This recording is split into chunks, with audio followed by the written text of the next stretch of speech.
Hi everyone, आज हम आप लोगों को जीवन के सत्य के विषय में बुद्ध की एक प्रेरणादायक कहानी आप लोगों के साथ शेयर करूंगा। इसलिए वीडियो को पूरी एकाग्रता से देखें। आपके जीवन के लिए यह बेहद खास होगा। जो जीवन हम लोग जी रहे हैं, क्या वही जीवन की असल सच्चाई है या कुछ और है? चलिए जानते हैं भगवान बुद्ध के जीवन से प्रेरित जीवन के सत्य बुद्धा मोरल स्टोरी से। बुद्ध के संग सबके लिए खुले रहते हैं। बुद्ध संघ का अर्थ है जो भी व्यक्ति बौद्ध भिक्षु बनकर बुद्ध के साथ रहना चाहता हो, बौद्ध की शरण में आना चाहता हो। कुछ लोगों को बुद्ध सहज ही स्वीकार कर लेते थे और संघ में रहने की अनुमति दे देते थे, पर कुछ व्यक्तियों को वह कह देते थे कि जाओ पहले एक रात शमशान में व्यतीत कर आओ। एक दिन एक व्यक्ति बुद्ध के पास आया और उसने बुद्ध के संग में शामिल होने की इच्छा जताते हुए कहा, गुरुजी, मैं आपका शिष्य बनना चाहता हूँ। बुद्ध ने कहा, तुम्हें मेरा शिष्य बनने के लिए एक दिन पूरा शमशान में बिताना होगा और वहाँ तुम जो भी देखोगे, जो महसूस करोगे, वह आकर मुझे बताओगे। उसके बाद ही तुम संघ में शामिल हो पाओगे। वह व्यक्ति यह सुनकर घबरा गया। उसने बुद्ध से कांपती आवाज में पूछा, गुरुजी, दिन में तो ठीक है, लेकिन रात में शमशान में खतरनाक है। बुद्ध ने कहा, कैसा खतरा? व्यक्ति ने कहा, वहाँ भूत प्रेत होंगे, वो मुझे पकड़ लेंगे और जान से मार देंगे और जीवन नरक बना देंगे। भूत प्रेत का खौफ उस व्यक्ति के चेहरे पर साफ साफ दिखाई दे रहा था। पर बुद्ध ने कहा, क्या तुमने भूत प्रेत देखे हैं? व्यक्ति ने कहा, नहीं, पर मैंने सुना बहुत है और कुछ ऐसे लोगों को जरूर देखा है जिसमें भूत आ जाते हैं और उन्हें परेशान करते हैं और अजीबोगरीब हरकतें करते रहते हैं। इस पर बुद्ध ने कहा, फिर तो अब तुम्हारे पास ये सुनहरा अवसर है ये जानने के लिए क्या वाकई में भूत प्रेत होते हैं या नहीं होते हैं। तुम एक रात शमशान में व्यतीत तो करो। वहाँ अगर तुम्हें कुछ ऐसे लगे कि भूत हैं तो देखना कि वह कैसे दिखते हैं, और यदि ऐसा कुछ ना हुआ तो तुम यह जान पाओगे कि भूत प्रेत जैसी कोई चीज वास्तविकता में नहीं होती है। इस तरह पूरी रात तुम जो शमशान में अनुभव कर पाओगे वो सुबह आकर मुझे बताना। बुद्ध की बात से वो व्यक्ति जिज्ञासु हो जाता है। गुरुजी, मैं एक पूरा दिन और एक रात शमशान में गुजारूंगा। बुद्ध ने कहा, ठीक है, अभी तुम स्नान कर लो और आश्रम में जाकर भोजन करके आराम करो। कल सूर्य की पहली किरण के साथ ही तुम शमशान में पहुंच जाना। शिष्य के जाने के बाद बुद्ध ने अपने 4 शिष्यों से कहा कि वह व्यक्ति कल शमशान जाएगा, तुम उसके पीछे जाना और उस पर नजर रखना, पर ध्यान रहे उसे भनक भी ना लगे कि उस पर कोई नजर रख रहा है, उसे कोई देख रहा है। अगले दिन सुबह होते ही वो व्यक्ति शमशान पर पहुंच गया और बौद्ध भिक्षु भी उस व्यक्ति का पीछा करते हुए एक ऐसी जगह पर छिपकर उस व्यक्ति पर नजर रख रहे थे जहां से वो व्यक्ति शिष्यों को बुद्ध के नहीं देख पा रहा था। जब दिन था तब तो वो व्यक्ति शमशान में इधर उधर घूमता रहा। उसे खास कुछ भी अनुभव नहीं हुआ, लेकिन जैसे जैसे सूर्यास्त के साथ अंधेरा घनता जा रहा था, उस व्यक्ति की धड़कनें भी बढ़ती जा रही थी। इसी तरह उस व्यक्ति ने पूरी रात शमशान में गुजार ही ली और सुबह होते हुए बुद्ध के पास पहुंच गया। बुद्ध ने व्यक्ति से पूछा, बताओ शमशान में कैसा समय व्यतीत हुआ तुम्हारा? क्या अनुभव किया, क्या क्या देखा तुमने? शिष्य बोला, गुरुजी, जैसे ही मैं सुबह सुबह शमशान पहुंचा तो वहां कुछ घंटों बाद मुझे लोगों की भीड़ शमशान की ओर आती दिखाई पड़ी जो एक अर्थी लिए आ रहे थे। मैंने जब उन लोगों को ध्यान से देखा तो उसमें से कुछ लोग बेहद दुखी थे, कुछ लोग सम्मान थे, कुछ लोग बेहद खुश थे।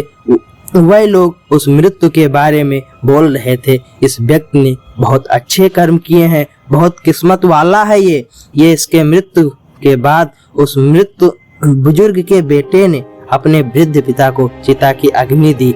अर्थी के साथ शमशान आए लोग कुछ देर वहीं खड़े रहे। चिता प्रचंड अग्नि की लपटों में धू धू कर जलने लगी और सभी लोग मायूस होकर जलती चिता को देख रहे थे। जैसे जैसे चिता की अग्नि मंद पड़ने लगी, वहां मौजूद लोग भी वहां से जाने लगे। थोड़ी देर बाद वहां 2 और अर्थियां आईं, जिसमें एक अर्थी किसी अमीर व्यक्ति की थी जो तरह तरह के फूलों से सजी धजी थी। उस अर्थी के आसपास बहुत से लोग भी थे और दूसरी अर्थी एक गरीब व्यक्ति की थी जो बेहद साधारण सी थी और उसके आसपास गिने चुने ही लोग थे। अमीर व्यक्ति की चिता चंदन की लकड़ी पर जलाई गई, जबकि गरीब व्यक्ति की चिता साधारण लकड़ियों पर जलाई गई। गुरुदेव, पहले अमीर व्यक्ति की चिता को जलाया गया क्योंकि वह अमीर था। उसके बाद गरीब व्यक्ति की चिता को जलाया गया। दोनों व्यक्ति की चिताएं जब जल गई तो सभी लोग शमशान से चले गए, लेकिन मैं वहीं खड़ा चिताओं को देखता रहा। गुरुदेव, अब बुद्ध ने कहा, तुमने उस चिताओं को देखकर क्या समझा, क्या अनुभव किया?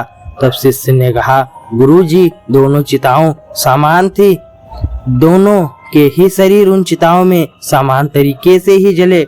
उसके बाद जब सब कुछ जलकर राख में बदल गया तो राख भी एक समान ही थी। गुरुजी, उसके बाद वहां पर एक औरत की अर्थी आई। उस औरत का पति बहुत दुखी था, फूट फूट कर रो रहा था।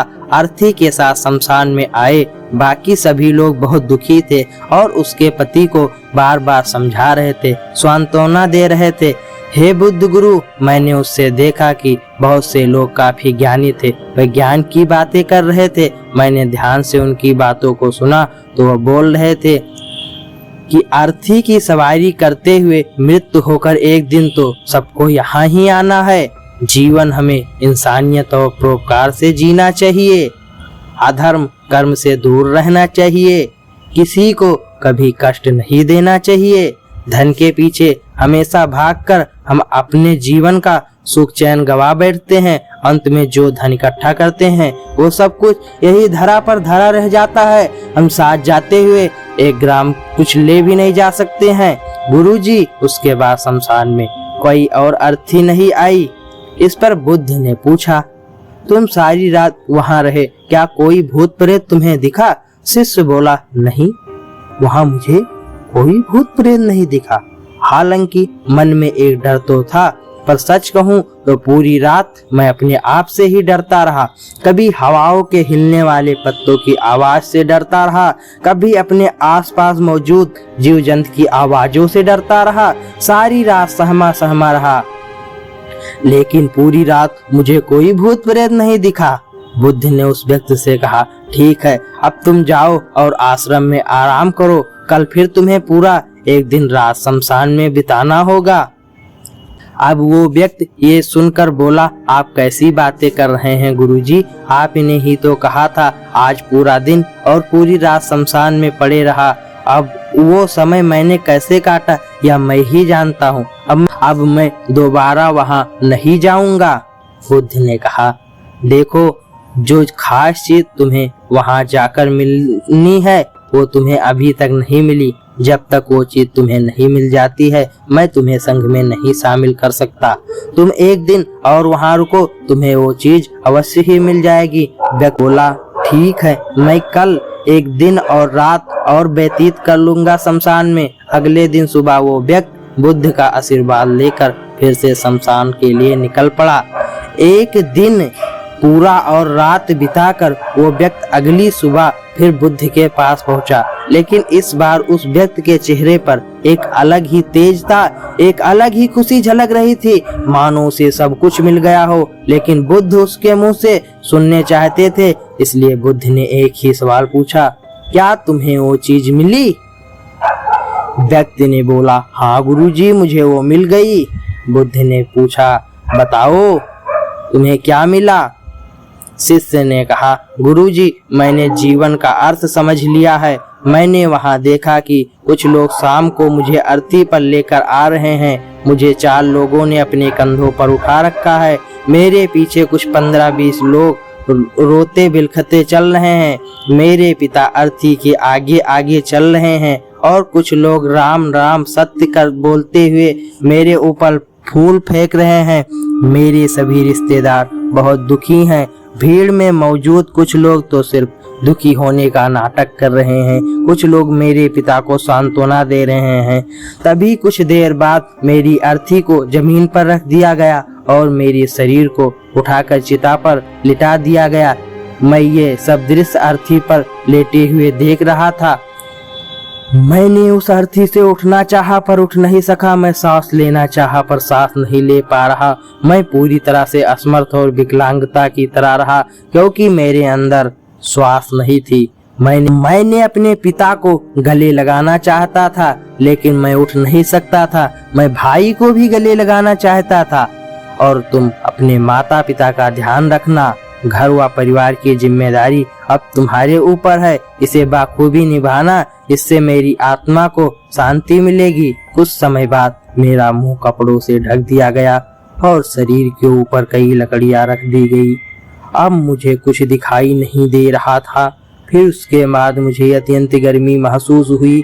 मुझे एहसास हुआ कि मुझे अब जलाया जा रहा है। धीरे धीरे लकड़ियों के साथ साथ मेरा पूरा शरीर जलने लगा। मेरा दम घुट रहा था। मैं उठना चाहता था। फिर अग्नि ने प्रचंड रूप ले लिया और धीरे धीरे मैं भी उस अग्नि में पूरी तरह खो गया। पूरी रात मैं खुद को ऐसा ही जलता देखता रहा। मैंने देखा कि अंतिम रूप में एक राख बन चुका हूँ। उस पूरी रात ना तो मैं डरा, ना ही मुझे डर का एहसास हुआ। जब आंखें खुली तो एक तीव्र रोशनी मेरी आंखों पर पड़ी। मैंने देखा कि ये तो मैं ही हूँ, वो भी मेरे शरीर के साथ। मुझे बहुत खुशी का अनुभव हुआ। उसके बाद मेरे मन से ना जाने कितने ही भ्रम समाप्त हो गए। अब मैं आपके पास आ गया हूँ। बुद्ध मुस्कुराए और बोले कि तुम अब संघ में शामिल हो सकते हो, क्योंकि तुमने अब ज्ञान रूपी उस बीज को प्राप्त कर लिया है, जिसमें शरीर को भूलकर स्वयं को जानने की इच्छा होती है। इसी ज्ञान की प्राप्ति के लिए मैं तुम्हें शमशान भेजा था, जहां अंततः तुम्हें ये जानना कि शरीर नश्वर है। नेत्रों से देखने वाली हर चीज नश्वर है। शमशान आने वाला हर व्यक्ति भी यह समझ रहा है, पर शमशान से वापस जाते ही वो सब भूलकर पुनः उन्हीं गलत क्रियाओं में लग जाता है, जैसे झूठ बोलता है, लूट घसोट करता है, अधर्म करता है, लालच करता है, लालसा करता है, बुराई करता है, क्रोध करता है, अपशब्द बोलता है, अहंकार करता है, इत्यादि नाना प्रकार की चीजें बुरी भावनाओं से बुरे कर्मों को अंजाम देते हैं। किंतु अब तुम्हें अंदर ज्ञान का वह बीज अंकुरित हो चुका है, जिसमें हम जीवन को तब तक नहीं समझ सकते जब तक मृत्यु को निकट से देखा व समझा ना जाए। अच्छे स्वास्थ्य की कीमत वही समझ सकता है जो अत्यंत बीमार हो, जो बहुत लंबे समय से बुरे स्वास्थ्य से जूझ रहा हो। ठीक उसी तरह जीवन का महत्व वही समझ सकता है जो मृत्यु से रूबरू हो, जो मृत्यु को समझ चुका हो, एहसास कर चुका हो। अब तुम्हें इसी बीज को लक्ष्य बनाकर ध्यान की मदद से स्वयं को ज्यादा जानना है और ज्ञान की उस सीमा पर पहुंचना है जिसे जानने के बाद कुछ भी शेष नहीं रह जाता। कोई इच्छा नहीं, कोई लालसा शेष नहीं रह जाती। मन हर विचारों से मुक्त हो जाता है, तब शून्य में समाहित हो जाता है। मन में जिज्ञासा का कौतूहल शांत होकर ज्ञान रूपी शांति में बदल जाता है।